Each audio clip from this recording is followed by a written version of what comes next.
Live from Fargo and serving you on TV, online, and on the go, this is Valley News Live at noon. We're following a developing story this afternoon as a fire has destroyed a garage and 2 vehicles. Thank you for joining us today. I'm Abby Furchner. Fire crews were dispatched to 3531 River Drive South in Fargo around 3:30 this morning. When they arrived, the garage was completely engulfed in flames. 3 people were inside the home at the time of the fire, but made it out safely. Crews also rescued 2 cats from the home. Fire Marshal Ryan Erickson tells Valley News Live that there was difficulty putting out the fire as both vehicles' fuel tanks were running out, which was causing more flames. The family is being displaced as the garage and home need to be vented due to heavy smoke damage. Crews are still trying to determine what caused the fire.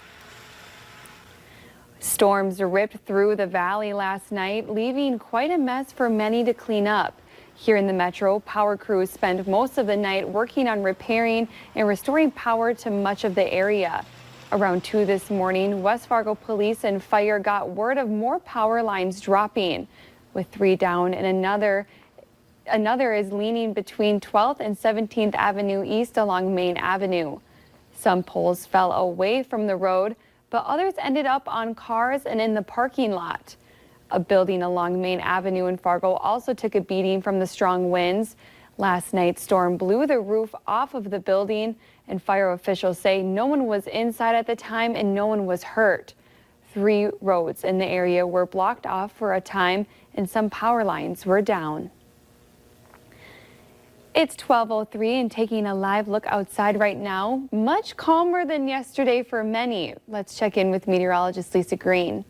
Yes, those storms have moved on, but it is still windy out there. Not quite those 70, 80 mile per hour plus winds that we saw with these storms that caused all that damage. But still, you step outside, you're going to have your hair blown around. We're looking at some gusts into the 30s, a 37 mile per hour gust in Jamestown. Out of the northwest, a 30 mile per hour gust. Out of the north in Grand Forks and Fargo. At the airport, our current gust is 28 miles per hour. So a breezy to windy day out there depending on where you are. And this is going to continue. And that northwesterly wind, that plus the clouds will just keep our temperatures down. We're looking at some numbers into the 50s up in the northeast, some low to mid 60s in the south. The farther south you are, the warmer you're likely to be because we do have some sunshine, especially in southeastern North Dakota. We're seeing that. More likely up north, we'll spend the day in the 50s with the cloud cover hanging on and that wind just continuing to drive it to the south and east. So more clouds for the afternoon hours. We'll see temperatures into the mid 60s basically for the next several hours in Fargo before we start to clear things out. And that could mean some cold temperatures tonight. We'll have more on that coming up in just a few minutes. All right. Thank you, Lisa. St. Paul police say a woman was hit by a car and 3 people were shot in a chaotic night in the final hours of the 2019 Minnesota State Fair. And they're trying to figure out if the incidences are related. All 3 shooting victims are expected to survive, but the woman hit by the vehicle is in critical condition. Officers were called to the car crash near the main fair gate around 10 last night, and while investigating that scene, they heard several gunshots about a block away. They found 1 man with a gunshot wound, and 2 other victims showed up at a nearby hospital a short time later. No arrests have been made in the shootings. We now know the identity of the driver involved in a fatal crash in McKenzie County on Labor Day.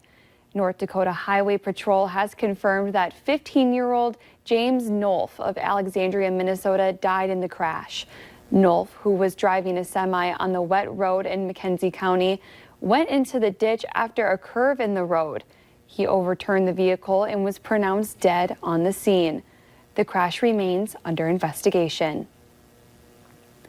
Authorities are still looking for a man who police describe as mentally unstable. Stutzman County Sheriff's deputies are looking for 20-year-old Gage Lapper, who was last seen wearing a tie-dye shirt, jeans, and a black jacket with a floral pattern. Police started their search in the Cleveland and Windsor area. A canine track is sent to a stretch along I-94, but heavy rain stopped the search. Police don't know if Lapper is armed, so if you come into contact with him, don't approach him, just call 911. We take a live look now in front of Lauderdale, Florida, where they are bracing for Hurricane Dorian. There is a mad scramble underway along parts of the East Coast, with more than 1 million people from Florida to the Carolinas evacuating of Hurricane Dorian. NBC's Greg Melvin reports from Jupiter, Florida. This morning, Hurricane Dorian is crawling closer to the U.S. mainland. The anxiety levels are really high. Local mayors telling us residents are taking this monster storm seriously. So our preparation has been, I think, top-notch. The people who were advised to get out in those evacuation zones, by and large, did they heed the warnings, or? All indications seem to be yes. Okay. However, our biggest concern at this point, since the storm is moving so slow, is that complacency will set in. In coastal communities all along the southeast, an exodus is underway. I'm worried about the flooding at this point. More than 1 million people on the move from Florida through Georgia and South Carolina, driven by mandatory evacuations. Savannah, Georgia's mayor urging residents to go while they still can. It doesn't take but one time to lose your life. South Carolina's governor insisting no one should wait to evacuate. Predictions are we're going to have wind, water. That hurricane can go one way or the other. Nobody knows. So be safe. Residents of low-lying Charleston not taking chances, already boarding up and stocking up on sandbags to hopefully keep Dorian's expected storm surge at bay. Back in Florida, getting out by air is getting harder. Airports in Fort Lauderdale, West Palm Beach, and Orlando all shut down. More than 120 shelters filling up with people who've decided it's just too dangerous to risk riding out the powerful storm at home. I'm more scared about this one than I've ever been one in Florida before.